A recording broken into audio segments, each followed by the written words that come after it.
I'm back in plenary session, and I'm joined by, and I can't believe it's taken us so long, Bapu Jena. Let me introduce you, Bapu. Bapu is an associate professor at the Harvard Medical School. He is the Ruth Newhouse Associate Professor of Healthcare Policy. He is also a practicing general internist. He rounds on the teaching service at MGH. He's a graduate of MIT. He went on to do his MD, PhD at the University of Chicago. He did his PhD in economics, and he went on to Mass General for his internship and residency, stayed on the faculty of the Harvard Medical School. And full disclosure, we've known each other for probably 15 years now. We were medical school classmates. Bapu, it's a pleasure to finally get you on the podcast.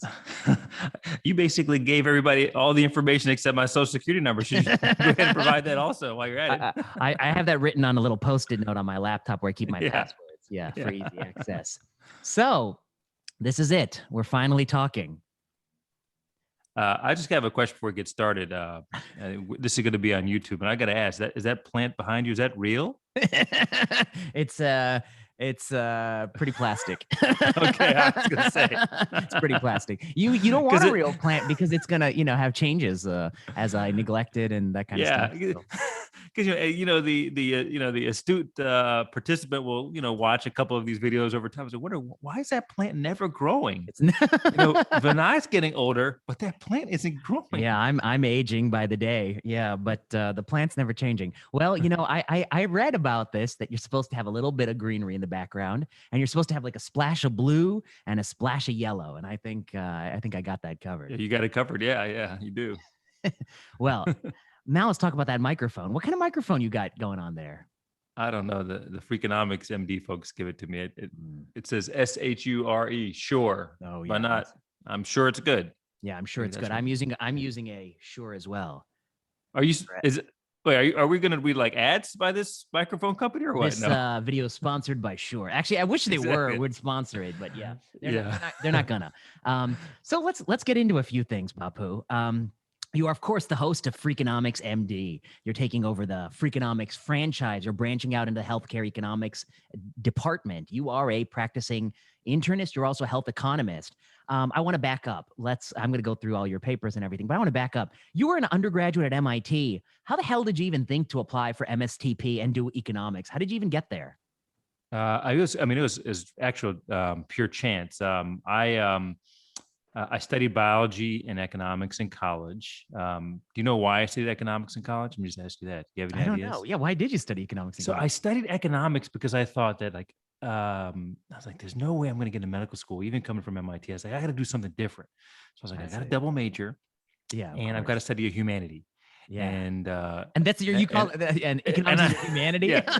Well, MIT calls it a humanity. And there was the added benefit that I didn't have to take any extra courses beyond the normal course load to double major in economics and policy. So it was a very practical decision, but it was all oriented in service of going to medical school.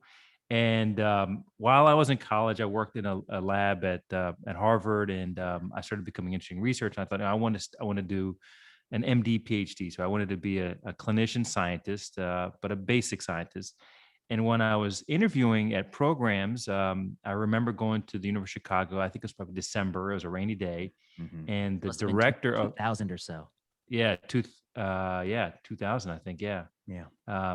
And the director of the MD PhD program at that time said to me, Bapu, I see you studied economics. There's a guy who just came back to the University of Chicago who did his MD and his PhD in economics there and had gone to train in Boston and then came back to the Chicago area, University of Chicago, to be a faculty there. Would you want to do your PhD in economics instead? And I said, well, University of Chicago is a good place. I'm certainly open to it. And literally that afternoon, he called over the econ department and set up some meetings with econ faculty over there. And a week later, I applied. I never took the GRE or anything like that. And I got in a week after that. It wasn't a very formal process. And I started taking anatomy that summer in June of 2000. And then in the fall of 2000, I started taking the econ coursework and a couple med school courses in between. So that person, it was just chance. So that person who would come back, that was Dave Meltzer, I would imagine. Yes, that's right. Okay. Yeah. So then I've never heard anyone. You got talked into this, like you're getting, you go to buy a car and you end up with an SUV. You get talked into things. No. It's actually it's worse. It's worse. You go to buy a car and you end up with a liver transplant. It's like I mean, it's really, immunology and economics are like the complete opposite. But I had insurance, and what do I mean by that? I mean, if I if I didn't do well in the econ program, which was certainly a possibility, because I had studied economics at a good place. And I was reasonably smart, but I hadn't studied economics to prepare for graduate school, like taking all the advanced mathematics courses, like linear algebra and more advanced courses than that. But you did have a TI-89. You did have a TI-89, so you probably. I think I had a TI-89. Yeah, I did. Yeah. Halfway there. Okay. But if the economics thing didn't work out, I would have done cell biology or immunology. So I had that insurance policy behind me. So I've heard this story before, and I think, and I also know that person. This was Jose Quintas, wasn't it? It must have been. Yeah. Jose and Quintas, so he's a fast-talking, excitable guy, and I can just see him kind of, you know what? Why don't I just walk you into an econ career? But it was a very, I don't know. It was such a defining choice of your life, really, because you became a healthcare economist. You did your PhD. You went off to Rand, Infolded, and you did a couple years at Rand. I think we first met when I joined University of Chicago a couple years later. I was in the just an MD track. We call it just an old MD, just an MD track. Those are your words, not the words of all the other MD PhD students in your class. No, they only say it, all the time. And you were the TA, I think, initially for one of those second-year courses I took, and then you joined our class in third year, and we came to know each other over the last few years. But and then we've known each other since. Yeah. By the way, my wife, who was I think was in that class. I was her TA. This is what she tells me, and she always reminds me that I gave her a B. Which is surprising. Which she would comes imply I had to have her story someday. She'll burn you to the ground. Exactly. Yeah. B is for burn. And of course, I know your wife, and I think I still am friends with your wife, but I was once, I think, probably closer friends with her than with you. But you have a knack for you get in you call me more. You call me more. So over the years, it's supply. Exactly. Yeah. It's a demand supply. I got the less supply. I got a Bapu supply. But well, anyway, so we got so much to talk about. So let's go through from there. Okay, so then, I remember you on the wards, and everybody I knew who said, who saw you on the wards was like, delighted to have you. And, of course, my good friend Adam Seafew, I think he was your attending for a couple of weeks, and he was like, the thing about Bapu is, he was like, he's like, I'm not sure how interested he is in medicine, but boy, do I like to talk to this guy. Yeah. So do you feel like that's a fair characterization? You of course, you're interested in medicine, but your mind is always thinking like an economist. Yeah, I think that was a fair characterization. And, I get emails all the time, and probably you do, from students who are in medical school who want to do something else. They want to do health policy, or maybe they're thinking about doing economics. And they always ask me what they should be doing in medical school. And I tell them what I should have done, which is you should just focus on medical school. Like that is the one time in your life where you can learn everything you need to learn, or you can learn about medicine. But I remember in medical school, I was working on research papers and thinking about other things, and that was great, and it probably in the long term benefited me. But it could have also turned out differently. And so I was fortunate that I worked hard enough to learn what I needed to learn. But it would certainly be an accurate characterization that when I was on a team with other medical students and interns and residents, people would look to me more for kind of interesting ideas and economic points, as opposed to what's the differential diagnosis for this person's substernal crushing chest pain. Yeah. But I also want to not give you too much of a hard time, because you're certainly not one of those doctors who, I'll say I occasionally cross paths with some of these MSTPs who do a half-day clinic and then they just do their lab work or whatever. And then the more I know about that half-day clinic, the more my eyebrows crinkle. I'm like, oh my God, what are you doing, my friend? I was like, oh no, you're not that. No, you are an internist. You keep up with medicine and you practice well. And many times we've talked about some clinical scenarios and stuff that I think are very interesting. I was a different medical student than you in the sense that, I wasn't going to do research. research. I'm pretty sure when I was a third year and fourth year, certainly nobody looked, my CV is blank. So no one would think I would want to do research. But I came to it on the back end. So let's talk about, you decided to go to man's greatest hospital, the Massachusetts General Hospital. You want to talk about that? I don't know if you want to get into some of the work you did in that space. Sure. Yeah. Well, let me just speak. We're originally from you were born in the U.S., right? I was born in Cleveland. Yeah, I was too. But our parents obviously come from somewhere else, and wait, in that country they refer to MGH as Mumbai's greatest hospital. I just want to make sure that's Mumbai's greatest. Yeah. Clear. Are you referring to the paper on the residency communications? Is that what you're referring to? Oh, yeah, that was an interesting one. This is relevant for anybody who's has applied to residency or is in medical school. I remember this really clearly, and I wrote a paper about it. So it's kind of a fun story. I had applied to a bunch of places, like most people do. I'm happy to say, and I'm proud to say, that Mass General was actually not my first choice. It was my second choice. But I trained at Mass General, so that tells you something about whether or not I matched at my preferred hospital. I won't name it. Can I name it? If you want. No, I'm not going to. I think it'll be obvious. I think there's only. I have too many close colleagues, and by close I mean they're literally right down the street. No, but anyway, I didn't match there. Yeah, and but what was interesting about that experience was that I actually thought I was going to match there. Right. And I didn't think I was going to match there because I was like, oh, I'm so good or whatever. Yeah. I thought I was going to match there because there was a series of communications. Yeah. There's like some discussion that was vague, but also the type of thing that you wouldn't say to someone unless you were trying to send a signal of some sort. Mm-hmm. And I won't say the exact language that was used, but as a youngster who didn't know anything about the process, I certainly left that thinking there's a really good chance I'm going to match here. Only years later, when I talked to people who actually matched there, did I realize that the language that was used was different. So I'm just going to give an example. Yeah. Bapu, I look forward to watching movies with you together. Yeah. Versus Bapu, I'll see you in a couple of weeks. It's like a little bit different language, right? Or see you in a couple of months. So anyway, that kind of I don't know if I'd use the word annoyed me, but it left an impression on me. Yeah. And it left enough of an impression on me that I spoke to Vinny Aurora, who is another mentor of ours at the University of Chicago. And I said to her, Vinny's like, these sorts of communications must happen quite often where, candidates or applicants are getting implicit promises from programs, and there are actually guardrails around what programs can say and not say. And what we basically showed in this study was that these sorts of communications are really quite prevalent, these implicit promises, and they shouldn't be that way. No, it's the programmatic equivalent of heavy flirting, if you ask me.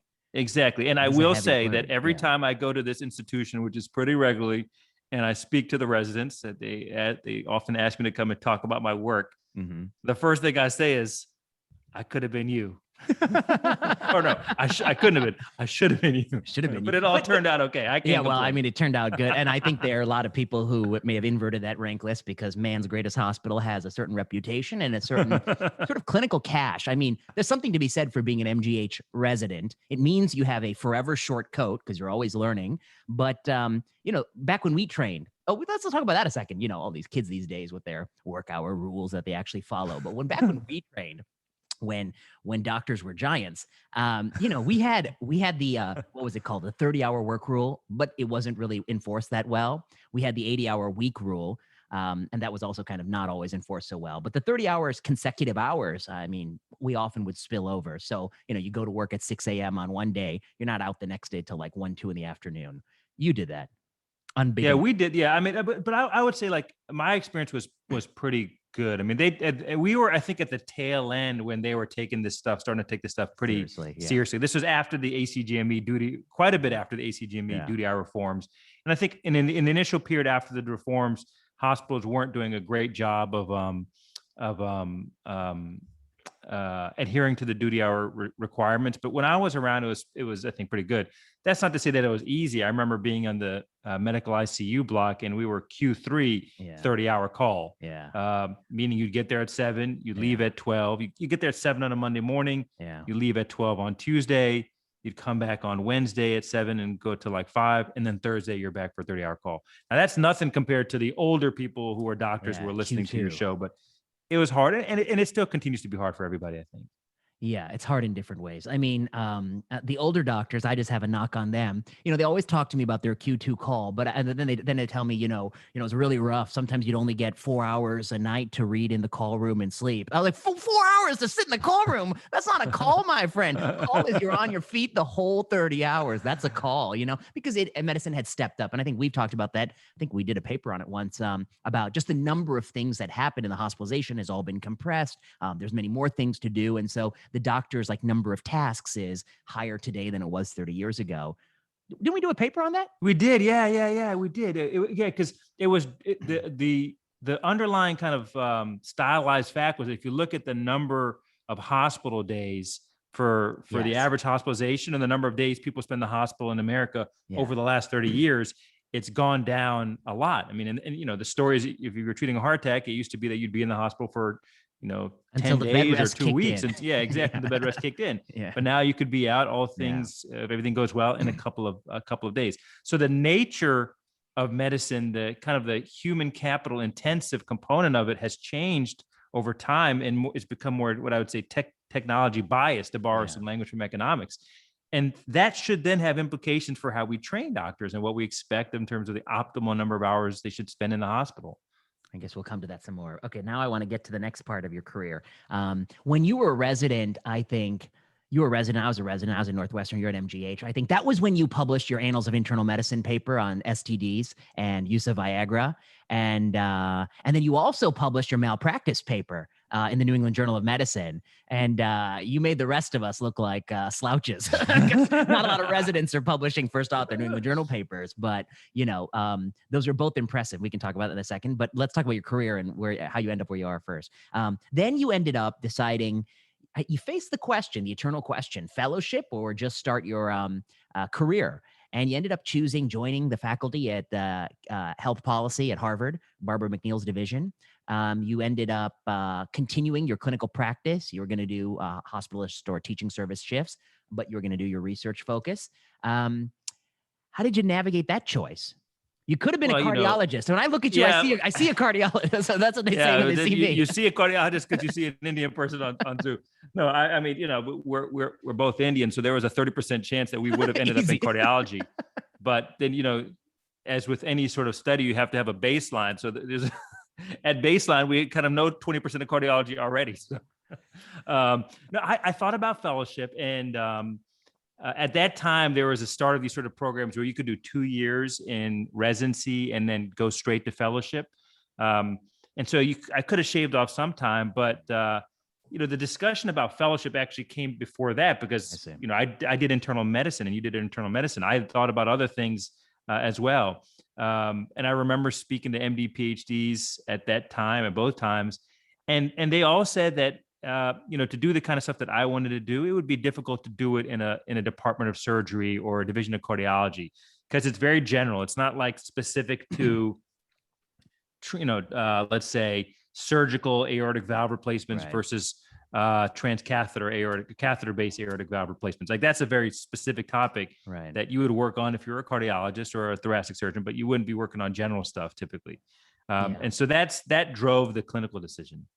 Yeah. So being a general internist has allowed you to stay broad. So some of your papers we're going to talk about is probably, what happens to people who have an MI in a town where a marathon is running? What about, are there differences in the care provided if your doctor is a man versus a woman if you're on a hospitalist service? What about age? What about where you trained? What about international medical graduate status? The paper that I was talking about that you've published, I think when you're a resident, was looking at, do men who get prescribed Viagra, do they have higher rates of subsequent STDs than men who don't get prescribed Viagra? These kinds of questions, they span everything from, how we bring people into the hospital, emergencies. You're really kind of like a Donald Redelmeyer, kind of thinking really broad about, you really are like a Freakonomics MD, thinking very broad about the way society and medicine interact and all these kinds of quirky policy questions. Yeah, I mean, I think if I think about the one person in medicine who's really kind of pioneered this way of work, it'd probably be Donald Redelmeyer. So you could call me Darshak Redelmeyer. Does that work? You're joking too about many the Indian jokes. I cardiologist. don't know what the audience is here. Yeah, I don't know. They have to. But like the Viagra STD study, there's a nice story about that. And I think a useful point that comes out of it. Well, this is a G-rated podcast, though. I just want you to. Oh, it is. Okay. All right. All right. So I had that idea when I was sitting in the library. I think the paper came out in my intern year at MGH. But I started working on the paper and I had the idea sometime in the last couple of years of medical school. And I was sitting in the Regenstein Library at the University of Chicago. And like any good medical student who should have been studying, I was looking at Google, or back then it might have been Alta Vista, something like that. And like, most people who I interact with now, they read things like the New York Times and the Washington Post, both very good places to get information. But at that time, and still to this day, I would always read things like People and Yahoo News, news outlets. The hard-hitting stuff. Yeah, the hard-hitting stuff. That's the tough stuff, questions that we want to know the answers to. Yeah. And I remember seeing something about like STDs going up in the elderly, which was true. That wasn't fake news. That was actually true. The STDs were going up in older Americans at that time. And then like a couple and then a couple clickbait articles later, there's something about Viagra. And I just put two of those things in my mind. I was like, wait, if STDs are going up in the elderly, could it be that this new drug that was, I think it was like 1996, and I don't remember exactly, but 96, 98, long time ago, could that explain why we were seeing these increases in STDs among the elderly? And so that was what the paper was essentially trying to study. But it came out of kind of not reading the New England Journal of Medicine or the New York Times, places that most people in our field probably look for information. But I looked to other places, and I continue to look to other places for ideas. I never would have guessed you had that idea in a library, but no, exactly. Yeah. But the other thing you're saying that I have to mention, we were joking about the cardiologist thing, but for years when I was at OHSU, I would sit on the wards and I'd sit there at like the nursing station, and like 3 times I think somebody came up to me and was like, "Oh, hey, would you mind helping with this? Would you read this for me?" And they handed me an EKG, and I was like, "Oh, yeah, okay, I'm happy to read this." And I feel like I think, and then I was like, because I took a very big interest in EKG reading, so I was really into it. But then I was like, wait, I just want to stop you for a second. You do know I'm the hemonc attending, right? And they're like, "Oh, you're the hemonc attending." I was like, why would you think otherwise? Why would you think I was? Well, all right. So back to this. This was, so you're a resident. So you decide, it's a natural thing, and it allowed you to keep a broad focus. So you've been on the faculty now since what, 2012? You've been on the faculty almost 10 years. Yeah, almost 10 years. Yeah, almost 10 years. Yeah. So what, you're at Harvard, that means you're probably assistant professor level 2 or something. Yeah, no, I've been blessed. I started as assistant professor right out of residency. I didn't actually even go on the formal job market. I don't know how much you know about the econ job market, but most people who have PhDs in economics, who are trying to apply to an economics department, public policy school, whatever, there's a formalized and centralized process for applying for these jobs. People travel to the American Economic Association meetings. They interview with programs that they've applied to and the programs that want to interview them. They sometimes do interviews in like hotel rooms, so it's a little bit a strange setup. Sketchy. I think I saw something. But I didn't go through that recently. process. I remember getting an email during my intern year from one of my colleagues here at Harvard, and he said, "This department is I'm on the search committee for this department, and they're looking to hire someone. Would you be interested?" And so I said, "Sure." So I gave a job talk in the department, and things went well. But it was still 2.5 years before I actually was going to be done with my training. And they held the job for me, and it was terrific. So I was really, really blessed to be able to join that department, and I've enjoyed it ever since. So there are probably plenty of Harvard stories. Mine is a good one. It's a good one. Yeah. It's a good one. I hear is I worked at Harvard for 35 years, and I only published 1,000 articles, and they called me assistant professor. Yeah, right. Yeah, exactly. Yeah. It's a good story. And I think for once, well, not for once, but I think it's an example of Harvard being quite wise because, you probably were a hot commodity. Well, you still are, but you were a hot commodity on the job market back then. They probably would have loved to have you back at University of Chicago, where you trained, and probably maybe some places on the West Coast would have liked to gobble you up. Because as you say yourself, how many doctor economists are there? I think you said in one of your podcasts I was listening to. Yeah, I mean, it depends on how you define economist. Like if you define economist by having a PhD in economics, it's probably maybe 10 to 15, maybe more, something, but in like less than 100 for sure. So it's a small group of people. If you define a health economist more broadly to include people who have PhDs in health policy and focus in economics, which they do things that are very similar, if not more economics oriented than I do, then that number probably doubles. But still, like, we're talking about cumulatively less than 100 people, I think. Probably less than 50 people with this sort of training who work on these types of questions at the intersection of medicine and economics who also have medical training. I see. I think that's right.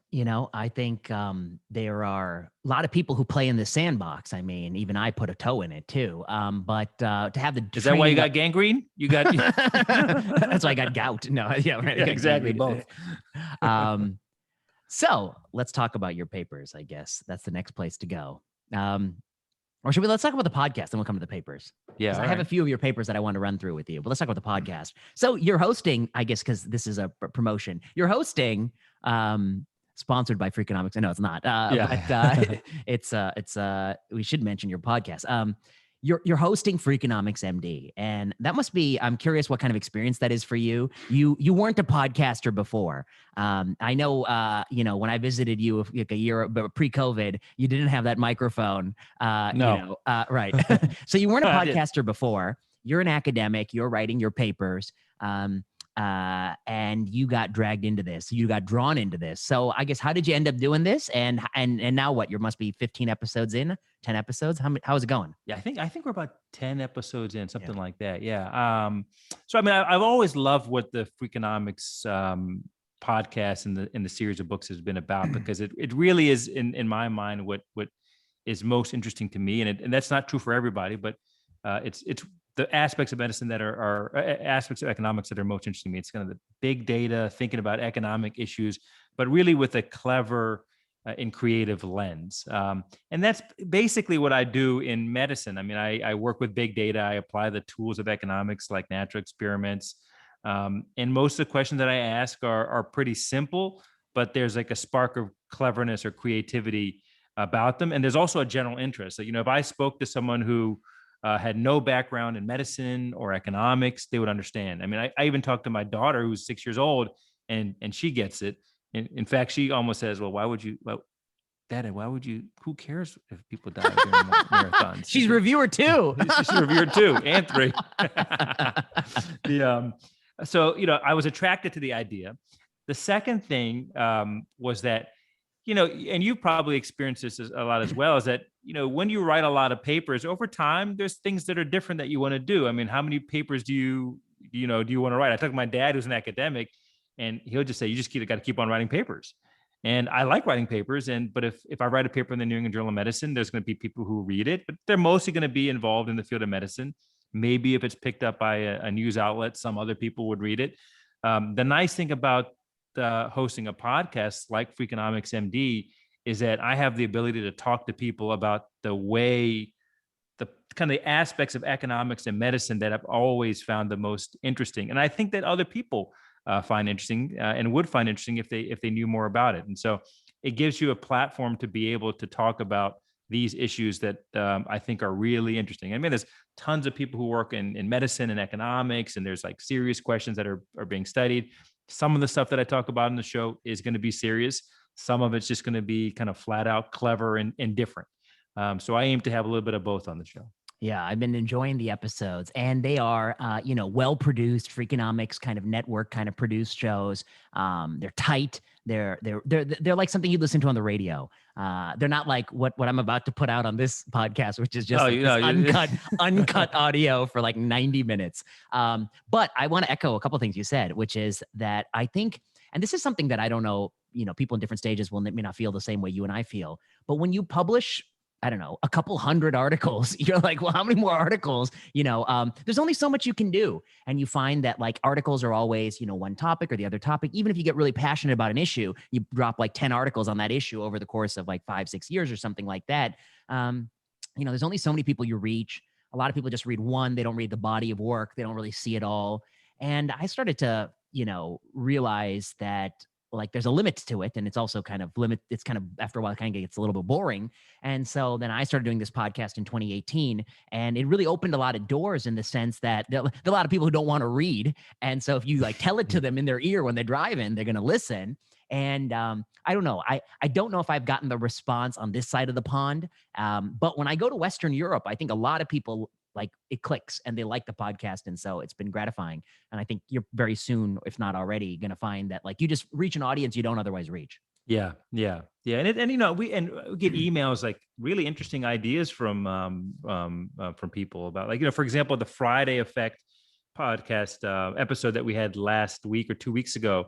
That came from a listener. I wasn't aware of that study, and someone wrote in and said, I think you should cover this article in Management Science about the Friday effect, which is basically this finding that when the FDA issues safety alerts on a Friday, right, they attract less attention than if they release those alerts on Monday or Tuesday or Wednesday, right, just because the news cycle is slower on Fridays and people aren't checking Twitter as much as they might be on Monday or Tuesday or Wednesday. And then that information propagates less to the medical community. It's picked up less by, again, doctors and patients. And the reduction in drug use that we might expect from that sort of warning, the prescribed patterns don't change as much. Wow. And that was from a listener. And then so we did a show on it. But even if we didn't do a show on it, I would have still gotten some information from someone that I'd known before. So there's a lot of ways I think in which it's fulfilling and different. That's fascinating. I mean, that's just a classic rule of PR where if you want to bury a story, you put it out at 5 p.m. Friday, before a long weekend, and you just crushed it. Exactly. Yeah. I think, isn't that when they put out like boosters coming September 20th? Boom, show. Yeah, exactly. Yeah. Or that we're decided not to. We have to roll back that. When you want to bury some news. Interesting. So, I mean, you get emails and you get such things. So that's good. Okay. Now let's talk about some of the papers. I don't know. I'm trying to think. Which ones are you actually most famous for? I took a look at something. I took a look at your Google Scholar, and I was sorting your papers by citations. Obviously, I think the paper your single best paper, in terms of citations, is your malpractice risk by physician specialty. Hey, Bapu, you're 2 away. You're 998. You're 2 away from the benchmark, the 1,000 sites for one paper. Oh, really? Oh, wow. Okay. Note to self site. Journal malpractice. Hey, as I say, Bapu, if it weren't for self sites, I get no sites at all. Exactly. Yeah. That was a fun paper. That was probably the beginning of my own transition from more kind of traditional economics work to this sort of hybrid work. There's like Freakonomics and meta type stuff. Because like during my PhD, and you probably know this, during my PhD and the years after, I did a lot more work thinking about the economics of medical innovation and pharmaceutical markets. And I've continued to do some of that work now, but to a much more limited extent. But that's how I started. But that New England Journal Malpractice paper was kind of my first foray into talking about an issue that was really of general interest to the medical community. And we had this really interesting data and essentially showed that across the course of a physician's lifetime, if they were in a high-risk specialty, like neurosurgery, for example, right, the likelihood of being sued at least once was basically 100%. And that was kind of a huge take-home finding from that paper. Yeah, I remember there's sort of like this cumulative incidence curve of probability of being sued in your specialty, and like neurosurgery, OB-GYN were really high. It's sobering. I mean, I think the reason it's so sobering is that, I think I think there are a few bad, obviously there, like in any distribution, there's a few bad apples in medicine. And if anything, we probably do a very bad job of identifying those bad clinical apples and getting rid of them. I think that's a failure of medicine. At the same time, I think the vast majority of doctors are well motivated to try to do the right thing. They're good people. They're doing the best they can. And I think that occasionally things go bad. Occasionally it was their fault. Occasionally they could have done a better job in retrospect, or knowing what they knew at the time. But often things go bad. There's nothing you could have done about it. Often they made a mistake, but things went well anyway. Often knowing what you knew at the time, you would have done it 1,000 times over again. It's murky. It's very tricky. But malpractice is not like that, in the sense that if you are dinged in a litigation or a complaint or a suit, it feels like the world is falling in on you. And I think it's going to feel terrible. It's going to incur costs. You could talk about that. It's something you want to avoid. And then my reading of the literature is like, if you really want to avoid it, the things you should be doing are actually, it's like more bedside manner stuff, making sure people are happy. It's not necessarily the competence of what you're actually doing. It just shows you that this is a system that doesn't actually encourage, I think, better medical practice. I don't know. What are your thoughts on this topic? Yeah, I mean, I think at a high level, I think one major issue. I mean, there's a lot of issues with the malpractice system, ranging from the finding from the Harvard malpractice study that adverse events are often not brought into the malpractice process. I mean, they're just like no one actually files suits on those. And then there's issues where suits are brought that don't have an error that probably occurred. So we call these errors of omission and commission. So that's one kind of big issue. The one that I think is most relevant for physicians, though, is that the process is by nature very adversarial. And I don't know that it needs to be that way. I mean, mistakes will happen in medicine. It's hard to avoid them, and mistakes will happen because of system level factors, and mistakes may happen because of individual factors. That doesn't mean that the physician had a wrong intent or that the physician wasn't high quality, but these things happen. But the nature of the malpractice process is very adversarial. I mean, the physicians who are engaged in that malpractice litigation are going to feel like someone thinks I'm a bad doctor. And that is sometimes what will lead to malpractice. But by and large, that is not what causes malpractice events to occur or errors to occur. And that's I think a big issue. And that's why physicians are fearful of it. And they're fearful because they fear what it means for them and what people will think about them. And I think it's not something that they should be thinking about. That's interesting. I think it was, an important paper. And I know for years afterwards, you kind of did a circuit. You're like people ask you to talk about this a lot. But there's so many other papers I want to talk about. Let's talk about your 7th most cited paper, pre-specified falsification analyses. Oh, that's a classic. Oh, you got to tell me, that's our paper. That's our paper. I remember where I was.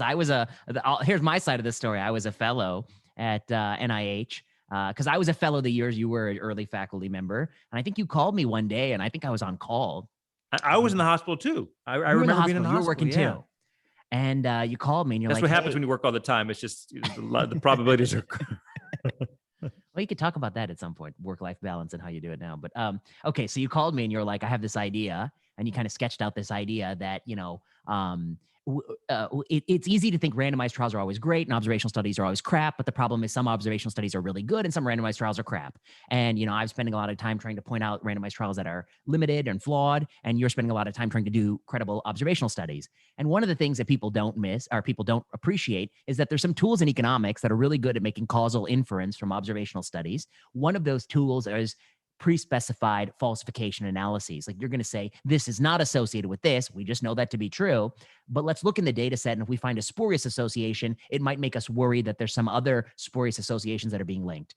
And, at that time, there's just like a couple of really good publications on this. You'll have to remind me. I think you did one of them on bisphosphonates, maybe? Oh, no. PPIs and pneumonia. That's right. You did one there. Okay, so we'll talk about that. And then I think you had given me enough, and I was thinking about it, and then I drafted something, sent it to you, and I think we did this commentary in like 1-2 days. Yeah, at most. Yeah. And then we sent it to JAMA, and they took it. Which was shocking. Yes. So basically we had like a JAMA paper with like 24 hours of work. Yeah, exactly. All right, so you talk about it. That's all I remember. Well, yeah, no, that's exactly how I remember. I remember that process, and I remember so this was when I was I think I was just a junior faculty at that point, perhaps. Yeah. When was that paper published? That was in, I think, 2013, 2014. Yeah. So I had just started as junior faculty, and I used to work overnights on Thursday night. And so probably I was speaking to you on Thursday night. Yeah. And I remember the following week or something like that, I was in the office, call it post call. And I got this email from the then editor at JAMA saying, we like the piece, we make these changes. And I went into my colleague's room and I said, this is like shocking. Like, we literally spent, a few hours writing this up. And that by itself is not what's shocking. It's like, the content also is not what you typically expect to see for a JAMA viewpoint. But yeah, that's a good piece. I mean, it's just like a general discussion about observational research in medicine. I mean, as you know, and certainly I know, the quality of it is pretty bad. In medicine. It leaves a bad impression in the minds of students and I think doctors who are kind of incredulous when it comes to observational work.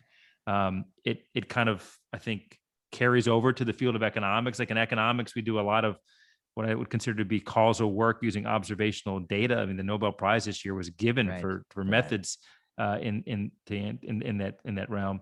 But like, I talked to a lot of doctors like, oh yeah, that's not correlation, is not causation, whatever the phrase is that they teach you in medical school, which is like, it's useful, but it's also completely useless if you don't know what a study is doing. And so part of what I've done with this sort of natural experiment work in medicine is just try to say, look, if you think creatively and think rigorously about the question, there are ways you can answer these questions in causal ways.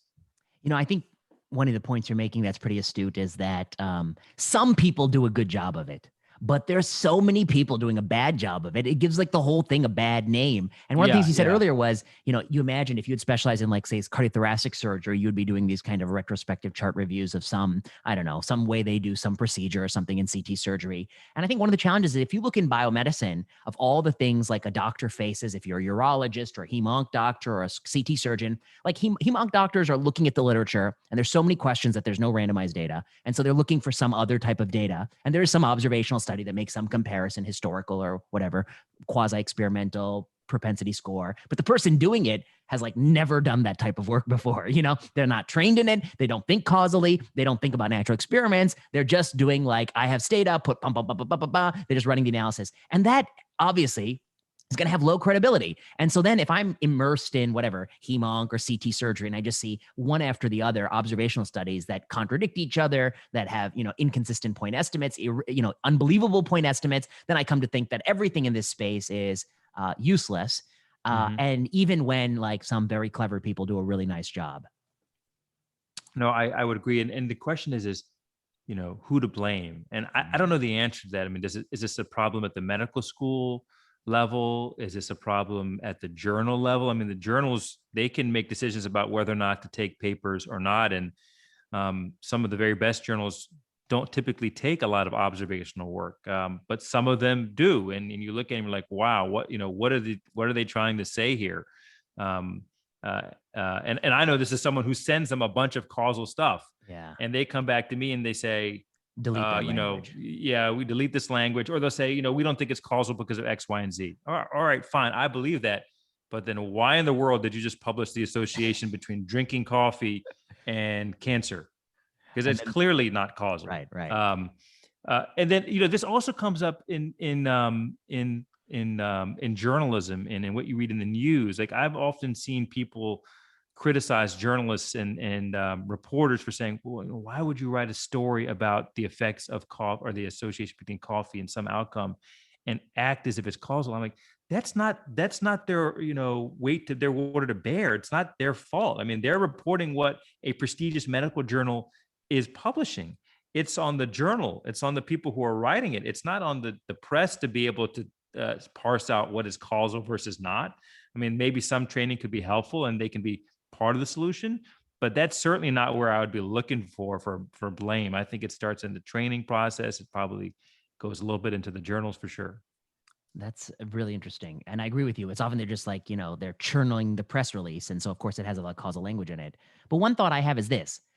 Each year we train like, I don't know, a mini army of like PhD, epidemiology, public policy, the fields that kind of have some sense of doing this kind of research, how to think through it, how to think of counterfactuals and that kind of stuff.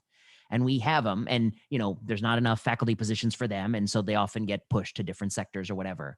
Meanwhile, there's so many clinical questions in medicine in the transplant surgery department, CT surgery, and urology and ortho.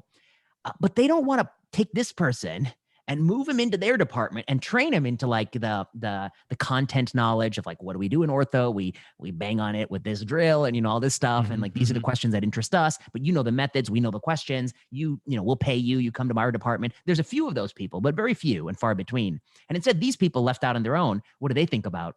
Blue tea, green tea, blueberries, exercise. I mean, there's like just an army of people thinking about like the same questions. I was like, listen, take your skill set and forget about blueberries. Never even think about another blueberry. Put the blueberry in the trash and forget about it. Don't even think about stone fruit. I know they're not sexy, but don't think about stone fruit either. Come over to ortho and let me point out these different knees, okay? And then like spend a little time observing, how are they giving these knees out? What are the varieties of knees? Are there any potential biases in terms of rich people getting certain knees and people with less getting different type of knees? And start to answer like, is there a way to kind of tease out, is there a natural experiment here of which knee is the best knee? Use your skill set, but think about knees. I think that's like a matchmaker that needs to happen. Yeah, I think the reason why, why don't we see that? Right? There's probably a business case for it. I mean, ortho, for you just talk about ortho departments are typically quite well endowed. They've got money. So this is certainly something that's feasible. I remember I wrote a piece about like natural experiments, and the the editor who asked me to write the piece, I forget where it was, they said, well, can you give some practical tips for how these sort of tools can be used and how researchers in clinical departments can do this? And I said, well, one is just use some of that surplus of money that you have to hire someone who does this kind of work, because you shouldn't expect doctors who are clinically oriented to be able to use these methods. Eventually, I think that they probably would be able to with the right training. But I completely agree with you there. I mean, there is this nexus that has not formed. And as a result, we have a series of poorly done observation studies across all disciplines of medicine that don't tell us much about what we need to know. I want to talk about your marathons paper, but first I wanted you to say this point that we've talked about so many times, which I know you're like one of the few people who agree with me. If you get a trainee and they want to be like, they're like, I want to have a good research career. And they're like, what should I learn? They always ask me like, what book should I read? What stats software should I learn? Blah, blah, blah. And I was like, you forget about the books, my friend, except for Ending Medical Reversal and Malignant. Don't forget about that. Exactly. Those are the best books. Are those Amazon bestsellers yet? Well, they're like bestseller. You know how they like the number one bestseller in like hematology books read by recluses. It's like some subcategory, Exactly, yeah, and it's like number one in recluse reading hematology. Okay, so they always want books. What books to read? What are these things? I was like, no, it's not that about that. What you need to learn is how to have a a good idea.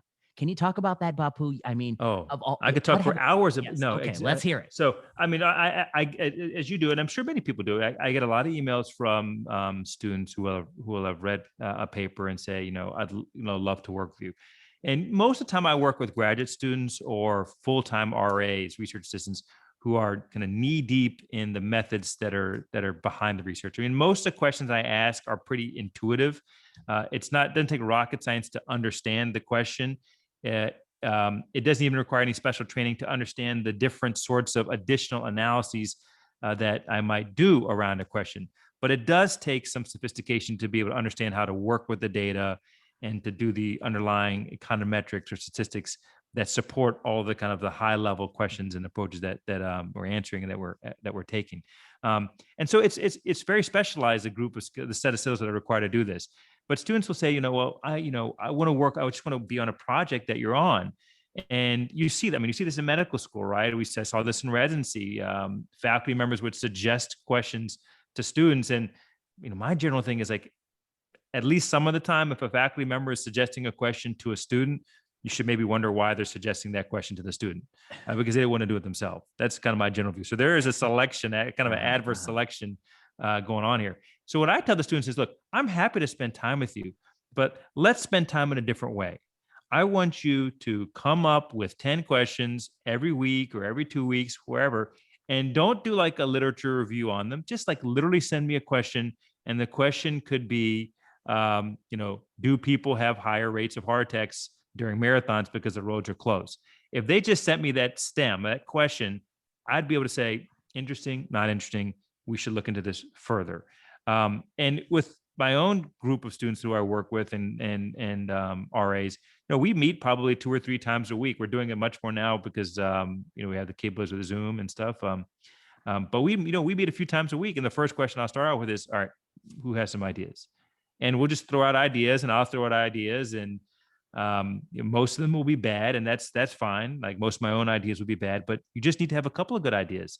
But I don't think that students appreciate that. And when we train students in either economics or medicine, we train them about the methods. How do you program in R or Stata or SAS? What are the econometrics that you need to know? What are the seminal papers in XYZ issue? We don't have a course that says how do you come up with good ideas, right? And that I think is a disservice that we do, because there is this untapped creativity in really smart people who we should be tapping into. It's almost like, if you talk to a kid and go, my daughter's 6 years old, she's, and I think many 6-year-olds, if you talk to them, they would seem to be very creative. The ideas that they have for how much experience they have on this earth are disproportionate compared to what you would expect, or what I see in adults. And there's something about that kind of inquisitiveness, not knowing all the answers and just kind of asking questions over and over again, which is probably something that young kids do, which, I wish we could replicate in Until life people who are grinds trained. it out of you. Life Exactly. grinds it out of you. Exactly. I think it's such a wise, all those are wise observations. I agree with your core premise more than anything. I've always been saying it. I tried at the institutions I've worked at to create what I call a class called a research Shark Tank, where basically people will come and say their ideas, and somebody, maybe not me, but somebody I'll bring in, like a group of 3 people who are good at this kind of stuff, just say, no, not good, not good, not good. I think one thing you'll have to appreciate, one, is that like 97 out of 100 are not good. Don't take that to heart. Yeah. Don't feel hurt by that. My ideas, 97 out of 100 are not good either. But that's part of the process. But there's something else I was thinking about saying. It's like, I don't know. We get really good at a certain type of writing, and that is academic paper writing. I think, you and I can write an academic paper in my sleep. I can literally sit down and write like a full 3,000 word original article in, I don't know, an hour, maybe an hour and a half.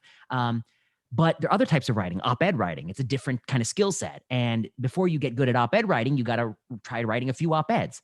And then there's a different type of writing, creative writing, fiction writing. I think that's very difficult. I don't practice as much as I once upon a time did. But that unlocks a different kind of way of thinking. And thinking about ideas is the same thing. You have to put yourself in this mental framework where you're always like, you're on rounds and you're like, look at this happening. Look at that happening. I wonder about this. I wonder about that. And you have to let your mind be like a child and just entertain all these questions. And then then the first thing you filter is like, is that interesting? Is that interesting? And a lot of the questions yeah, that would be interesting. That would be interesting. But then you're like, is there any available data that allow you to shed clarity on that? And you're like, nope. Proprietary, secret. No. And then finally if and you're like, that's the question, right? So that kind of I think about I call them idea sessions. I don't know, if you're to look at all the papers I've written, how many of them originate from a quote unquote idea session. But I believe that there's a causal effect of those sessions, because by kind of training your brain to think about the world in this way, when something presents itself to you serendipitously, you kind of, absorb it in a way that you would otherwise it's like exercise for the event. Yeah. And it's like, I've always said, why is it that we think that we can train a human being to transplant a heart from one body to another, but we can't train people or teach people to be more creative? But we don't even bother. I'll give you a data point, which is I suggest this to students often. And some students take me up on it, but most actually don't. I think maybe some people view it as me saying no. And what I'm saying is actually the most that I could do for you, in my opinion, is to help you think like this. Right. But if you were to offer a student a paper and say, you can be an author on this paper, just do the little work, then you'll get an immediate response. And so there's a culture problem here where we value outputs, which are papers. And that's why we have a lot of crappy papers. There's a lot of people who write a lot of papers, many numbers of papers, and they could be not very good. We don't value that process of developing kind of the art of thinking about ideas and coming up with ideas. And because there's no measurable output for some period of time. I think that's really well put. Let me pause 1 second. So I agree with everything that you said. We don't teach people to have ideas. And in fact, that's kind of what kind of pushes them away sometimes, because they need a product. And that's a big problem. But I do think it's the most important thing. And I sometimes think like my goal with working with people is so that they can start to think of these things themselves, in their future careers and lives. But I do think it needs to be explicitly taught, and it's probably the most useful thing. And we obsess about like, I don't know, it's also an arms race. Like when we trained, you didn't have to have any publications to go into IM residency. Now I think, what are they averaging, 4 publications or something? So it just keeps getting higher and higher.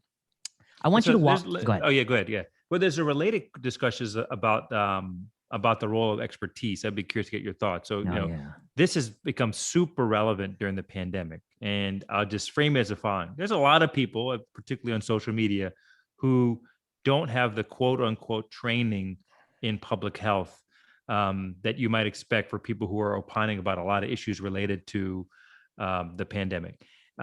And sometimes I'll see like people raise red flags about that, like, oh, why is this person who's I don't know, a mathematician or a sociologist or electrical engineer or physicist, whatever, or a physician who has no infectious disease training or quote unquote public health training, why are they weighing in on issues related to epidemiology and stuff like that? And as I was driving here from soccer, as per our work-life balance discussion, I was thinking, I was like, how do I think about this issue of expertise? Because it's very relevant to this question of like, what do people bring to the table? And my thought was like, I don't actually think that, I think expertise matters when the person who is receiving the information has no expertise. So meaning the following, like if I am asking someone on issues related to climate science or, the evolution of planets, I know nothing about this. I probably going to feel more comfortable getting that information from a physicist or a scientist who works in those areas, as opposed to, a scholar of 17th century Romanian literature, right? Right. But suppose that I had some expertise in those issues, and this scholar of 17th century Romanian literature said, oh, Babu, I've got this random idea. What do you think about this? Like, I would then have the ability to understand whether or not there's merit in what they're saying, even though they have no training whatsoever in that issue. And so I get a little bit perplexed about these discussions, because I know you work with people, have written about issues on the pandemic with people who are not formally trained in these issues. And I see people criticize it. And I wonder, like, but they actually have, like, you as someone who's reading it, or me, has the ability to understand the arguments and address them on their face, right? As opposed to addressing what are the quote unquote qualifications of a person. That only makes sense if you have no ability to engage in that discussion in the first place. And that's a thoughtful way of thinking which I think about is it. fine. Yeah. And that's a thoughtful way. I haven't heard that, but I think that there's a lot of truth in what you're saying, which is when you can independently appraise the validity of something, such as things in our wheelhouse, which are biomedicine.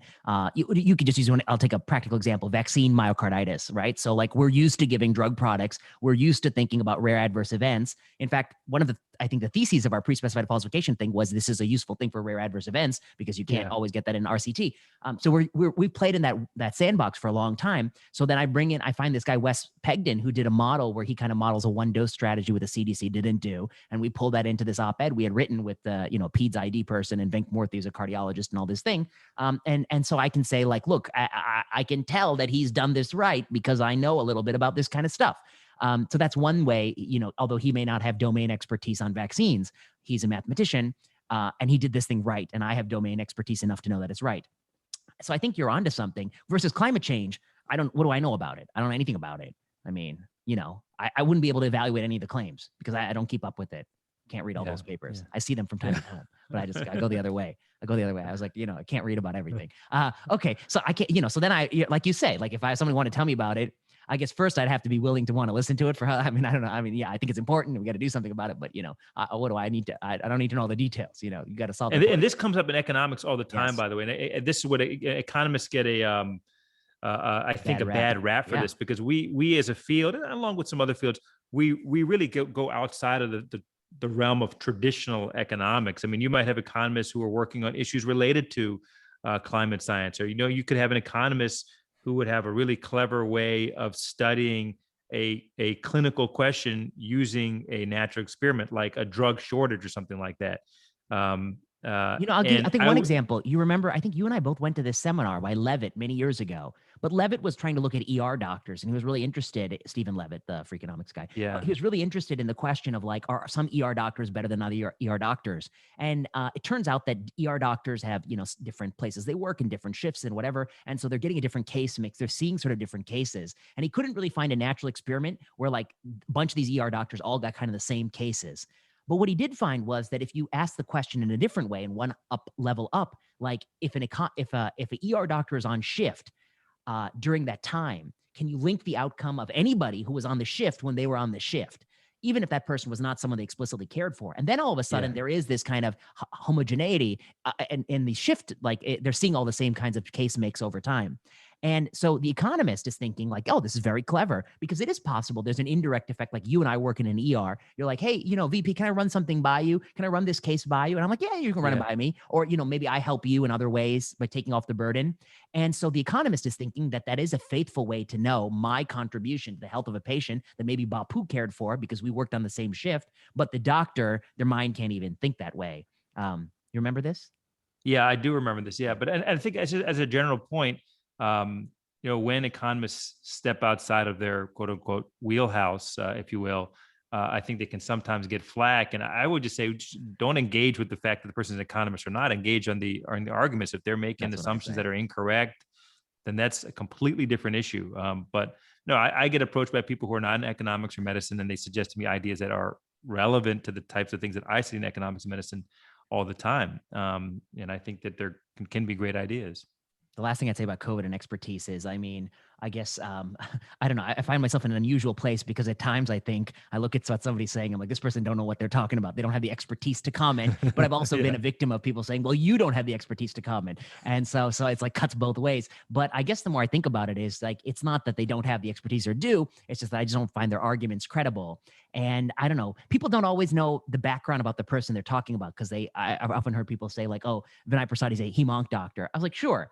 I am a hemonc doctor. That's what I practice. But you do know that maybe 150 of our papers are like general internal medicine papers, and a subset are infectious disease. And a couple of years ago, we wrote that paper about PPD testing hospital workers and the evidence base for that. And we concluded that like in places of low prevalence, it doesn't make sense to do latent TB testing of hospital workers. And then literally 1 month later, the CDC changed their policy because they had a concurrent evidence review that reached the same conclusion. And so like my expertise is evidence review. So of course, when people make strong claims that some things work really well and we have great data, of course, it's going to incite my passions because I'm really interested in those kinds of claims. And like, I'll be drawn to it like a moth to the flame. So, and then I also heard that he's not an epidemiologist. And I was like, yeah, but I am actually in the Department of Epidemiology. Yeah. Is an unusual claim, but okay. Is that true, by the way, that moths are drawn to flames? Because I think I'll tell you, we light up flames outside, and I see the mosquitoes seem to come to me. I know moths aren't the same thing as mosquitoes, but they don't go to the flame. They come to me. Okay, something I don't have domain, but my understanding was that the reason they're tricked by flames and they always fly in a circle around it is because they anchor to the light source and they think it must be like the moon, and that's how like in the prehistoric times there was no artificial light source, so they see the moon and they always fly at some angle to that fixed point in the sky. But now that it's actually like it's like in your hand, they don't know what to do, and so they go around it. That's what I read in some crap. So what happens during a lunar eclipse? They're like flying. They just drop down. I think nothing happens to them. Yeah, they do have some problems. I don't know. I mean, we could get a expert in moths and come on a future plenary session. Yeah. The problem is the expert probably would have written some article on some other topic, and so they'd be canceled. They can do any podcast. Yeah, exactly. Yeah. Okay, so the next thing I wanted to ask you, your mortality. I mean, you've talked about it so much. I don't know if maybe some people here will not have listened to you say it before, but mortality during marathons, very clever paper. You want to talk a little bit about how you got the idea? And I think that's actually, it kind of dovetails nice with our conversation. My wife was running this race a few years ago, and she wanted me to watch her on the race route. And the race route happened to go by Mass General Hospital where I work, and I had a parking spot there. So I'm driving along the main thoroughfare to go to the hospital to watch her. But I had to turn around because the road was blocked, and it was blocked because the race route went through that area. So I come back home, and hours later she sees me, and I told her I couldn't see her because the road was blocked. And she says this offhand comment. She's like, well, what happened to all the people who need to get to the hospital that day? And that was just literally an offhand comment that she made. But I was like, hold on, wait, that's actually an interesting question because, marathon, she wasn't running a marathon. She was running like a 5K race, but a marathon would be even more disruptive. And the roads would be blocked. And could it be the case that people who needed to get to the hospital during a marathon might not be able to get there because the roads are blocked? And we saw exactly that. We saw that mortality rate for time-sensitive conditions like heart attacks and cardiac arrest, they go up on the days that a city is hosting a major marathon. And we also showed that ambulance transport times go up, and they go up on the day that the city's hosting a marathon, and they go up in the mornings or the daytime. By 5 p.m., the ambulance transport times normalize on the day that the city held a marathon, which makes sense because the roads are typically opened up by that time. And so that was an example of just an offhand comment that my wife made, that if she made that to any of her friends, they'd probably be like, yeah, that's a good point. And then just moved on with their day. Yes, right. But, that was a paper in the New England Journal of Medicine. And I told my wife, I was like, you should be an author on this paper. And she's like, oh, Bapu, that doesn't meet ICMJE criteria, ICJME. I was like, well, I shouldn't say her name on public, but I was like, but honey, it's like, think about all the papers that you read. You think all of these authors are meeting this criteria? It's like, you had the most important ingredient in this paper. It was the idea. None of this would have been possible without that. So how is it possible? Like, what criteria that is reasonable would have it be the case that the single most important input that led to a paper is not like sufficient to be an author on a paper? Ain't none of those people who are authors on most papers do anything for those papers. You and I both know. I have to say two things I got in trouble for. You remember, like, I don't know, a couple of years ago, I forget, and I hope nobody actually goes investigates, but it was like somebody was retiring or something, and they're like, oh, Dr. So-and-so has published, they worked here for 10 years and they published 1,000 papers or something. And then, or it was something more than that. I was like, I don't know, 1,500 papers. And I was like, oh, like 150 papers a year. And I was like, dude, I write fast, but ain't no way I'm writing 150 papers a year fast, Yeah. And so then I made some joke about it, like, obviously hinting that there's no possible way this person contributed meaningfully to all those papers, just by the volume alone. And then, I got myself in trouble on Twitter about that. But it's true. The author inflation, we did a publication on it, on author inflation. Yeah, that's right. On how that people are, it seems as if people are adding authors because the complexity of the work isn't getting any more complex, but the author list is growing. And then the other thing I said that's reverse that got me in trouble was, if you're a student looking to have a mentor on a research project and your mentor hasn't published 10 papers, your mentor needs a mentor and you need a new mentor. Yeah. Well, it's funny because, again, there's a lot of questions, at least in the field of health policy medicine, that economists will look at and that medical or health policy or health service research will look at. And it's very common, like in economics, it is very uncommon to have a paper with 4 or 5 authors. Many papers will probably have 2 authors or 3 authors, and it's not uncommon to have single author papers. Right. The complexity of those papers, if you match it to a similar paper that's trying to ask the same question, is often much greater. Not always, but it's often much greater. But the number of authors on a medical or health policy paper is like 3x or 4x. And I see these papers like, why? I had a paper in one journal, it's a very prestigious journal. We had 3 authors on it. A year later, someone else did something very similar in a different care setting, published another journal. There's 12 authors on it. And I remember thinking to myself, why did you need 12 authors to get this paper done? But, if they said that, there was, great ideas coming from 3 of them, I guess, back to my earlier point, it's not the time that matters, it's the contribution. So, but I guess we all know why. I mean, a lot of it is you have to put your chair on, your department chief, and butter up all these colleagues. And then they get into, and I actually heard somebody advise this in a career session, which is called build your citation net. No, they didn't call it ring. I think that's the pejorative term, but build your team. Citation network. Yeah. Oh yeah. It's interesting. And basically the idea was for us to get ahead in our career, you and I become a team. So everything that my team does, we make you an author on. Everything your team does, you make me an author on. And so then we double our publications. And somebody's actually promoting this in a thing. And I was like, that's not how it works. Yeah, I know. I mean, it would be interesting. And it's not causal, but let's suppose you had data on all publications and you knew who was the chair in each department that was the origin of that publication. And you looked at the the growth in career of people who put the chair on versus not put versus the chair didn't on. include the chair. Now, there's like a lot of endogeneity and selection Yes, bias that comes in that, but I mean, I bet that goes on. There's certainly some kind of call it strategic elements of this, which is, you know, a little bit unfortunate. Let me talk about, and I know you have to go in about 10 minutes. The last thing I wanted to ask you about is, you know, people may not appreciate, but you know, I mean, I don't know, nobody will know this, but I know this about you, which is like, you are literally temperamentally one of the, like, the most even people I've ever known, you know, in 15 years. And we didn't have a chance to hash out, but, you know, you and I, there are definitely topic areas that we really disagree on: pharmaceutical drug policy and cost of drug and things like this. We just fundamentally disagree on. There are also a lot of topic areas we agree on a lot, like soccer is a beautiful sport. You know, so we have the things we agree and disagree, but, you know, we have, like, anyone, I don't know, it's not just me. If you met somebody who disagreed with you about everything, you would be able to have dinner with them and it would be like a great dinner. You have laughs and have a good time, right? You don't take any ideas personally. You're always very positive. And yet you have also had to deal with hate. So I wonder if you might talk about the two parts. One, I don't know, why is your disposition so rosy? And is it cultivated? Do you actually get angry? And then the next part is, what about the real haters that they, you know, how have you had to deal with the real haters? Yeah. Oh, I don't know. I mean, it's probably my dad is pretty low key, so maybe it's partly from that. I mean, you know, with disposition, some of it's selection bias, meaning it's kind of specific to the person, and some of it is a function of the environment. I'm lucky in a lot of respects. I have a great job. I've got good health. So I have a lot of things that allow me to have a good disposition. And I mention that because there's a lot of people who fall into that category, who don't have good dispositions. And that's always something I have kids. And so one thing I think a lot about is, like, you know, our colleagues will think about, like, all right, did he send them to private school? Did he send them to public school? Do you do Russian math?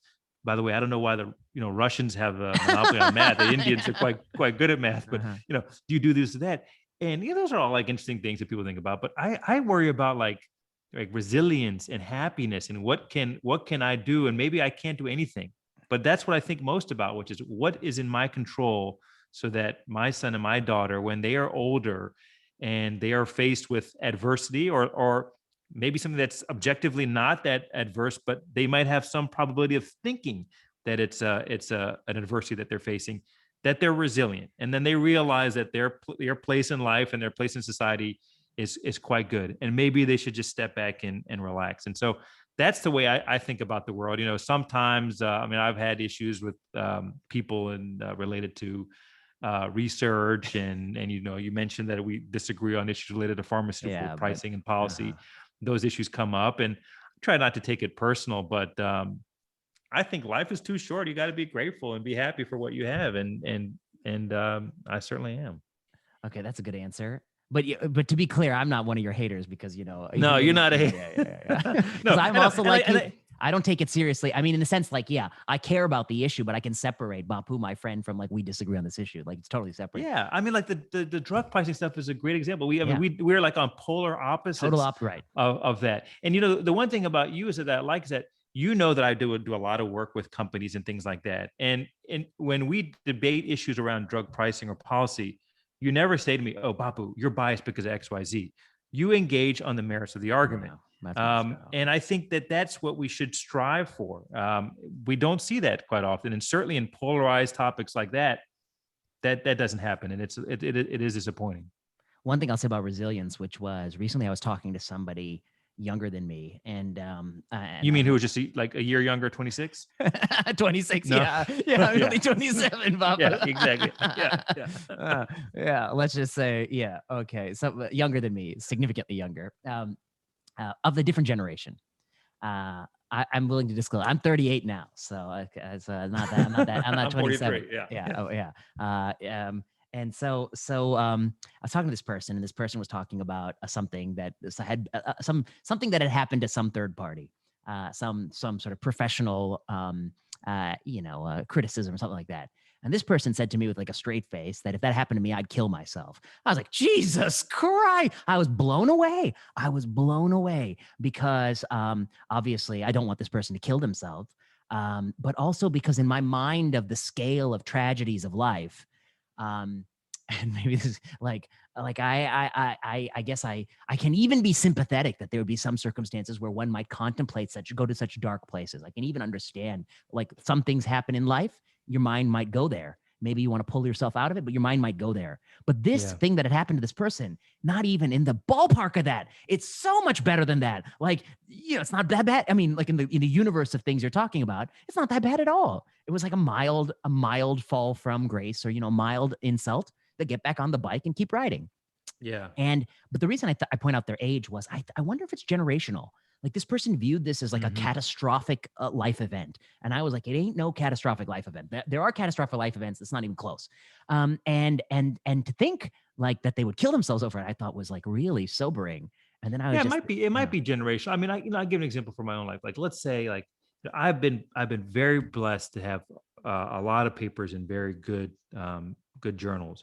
But every time I have a paper rejected, it stings a little bit. And, depending on one's disposition, it could sting a little bit or it could sting a lot. I mean, these are papers where you could spend months working on it. And every time that happens, if I were to talk to my wife is a clinician, she does some research, she'll just be like, whatever. I mean, you got like 12 other papers in the mix and and you've got, and it's like, that's useful for me because I'm like, wait, I got to just step back.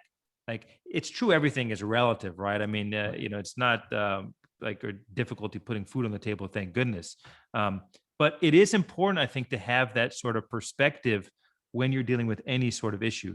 And that may be different over generations. I mean, think about, your parents or my parents' generation. When my parents came here, my dad literally had $8 in his pocket. He grew up in a village in India where his parents couldn't read or write, and he didn't have shoes till he was probably 10 years old. So his view and what it takes to shake him is different than what it will take to shake my own son or my own daughter. And I think, as parents, one thing that we can try to do is to try to just build that. And I, if there's someone who has a book about this, just send it to me. I'd love to read it. I don't read any books, but like, this is a book I'd read. I don't have the answer to that. I wish I did. Yeah, I think you're onto something. That's something that you want to build. And I think about like my parents' generation, and like it's similar to like your dad's story. They overcame a lot to come. And then I think about my own self, because I'm a stubborn. I was like, I'm the guy that you're gonna knock down, and you just be kicking, and he'd still be talking back to you. And I was like, I couldn't. So they really took me by such surprise. They're like, oh, I'd kill myself. I was like, oh my God. I was like, I would be like right back up and go one more round with this person. But okay, fine. All right. So I've taken up all your time. You got to go. It's a pleasure talking with you. I think people should check out Freakonomics MD, the podcast. It's great. You cover many of your papers, some not your papers, but they're all covered superbly. They should check out your publications if they haven't already. And I think you got some good YouTube videos out there too, if I recall correctly. You got some TEDx talk. TED Med talk. You got the TED Med, not the X. Yeah. Screw that X. Forget that X. You got the and Med. My daughter knows it because I used to drive her to school every day, and I'd practice it. It's like a rehearsed talk, and so I'd rehearse it, and she did, and I'd say, Ani, can you tell me the TED Med talk? She said, yes, Bapu, Dada. 7 years ago, right here in this city, 2 terrorists exploded. She's heard it so many times. She got a great memory. Yeah, she's heard it so many times. She got a great memory because her daddy's playing it every day. Exactly. Yeah, it's not a good memory. It's that's what happens when that's all she listens to. It's like, Daddy, can I watch Ninjago? After you watch my TED Med talk, honey. Yes, you can. Okay, then full disclosure, I guess. How many times a month do you think we talk? Well, first of all, let's say I call you probably every other day, because anytime I'm driving somewhere, I'll call you. And as you know, I play soccer every day, and sometimes on the way back, you'll be awake. I'll probably call you probably 3 days. I'd say probably once every week, every 2 weeks. Yeah, I think so. So yeah, I think that's accurate. So we know each other pretty well. Okay, Bapu, pleasure to have you on. I didn't get all the mockery I was expecting. Well, you know what? Let me just say, last time you got in trouble for some of that. Yeah, let me just say 2 things. First of all, thank you for 3 things. Thank you for having me. Second of all, whoever's listening, check out Freakonomics MD, the podcast. Yeah. Third of all, if you're listening to this podcast, you should check out the YouTube video, because Vinay's hair It looks phenomenal. I'm not sure if it's like, hair club for men or if he's got some like Dolce Gabbana product, whatever it is, it's something different. Well, I'm starting to get the grays, my friend. They're all coming in grayer and grayer. Like just what, It's just a state of mind. Bapu Jena, pleasure to talk to you. All right. Thank you.